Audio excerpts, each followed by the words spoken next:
Предложените законски измени за коридорите 8 и 10D не се поврзани со стандардите на Европска унија. Нов шамар од Брисел до владата.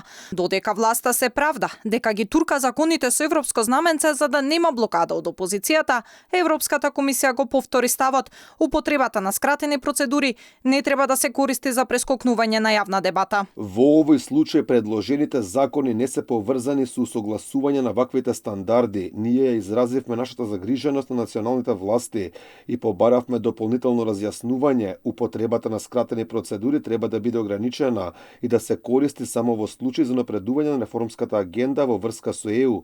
Не треба да се користи за прескокнување на јавна расправа или за надминување на процедуралните шкоти во законодавството. За туркањето на законите со европско знаменце загриженост изразила и австриската делегација која беше во посета на парламентот, а писмо до владата испратили и од Светската конфедерација на синдикати во кое бараат да се откажат законските измени кои ги карактеризираат како опасни.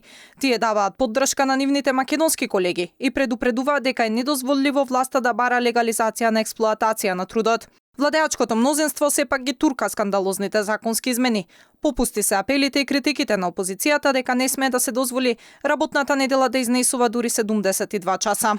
Каков е тој правилник за исплаќање на плати што сакате да го протнете? Какви се тие дискрециони права што сакате да ги наметнете? Нели не беше интенција на тоа да го кинеме? До каде така ќе одиме?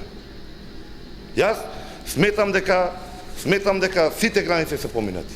Власта ги одбива амандманите и обвинува опозицијата дека била против коридорите. А не можам да сватам, луѓе. Не можам да сватам. Се ви смета. Ви смета и оваа постапка. И што треба да станеме заложници? По комисиската расправа, законските измени за работни односи треба да поминат на пленарна седница. Тоа ќе важи и за останатите 4 закони кои власта ги менува со европско знаменце и покрај критиките од Европската унија.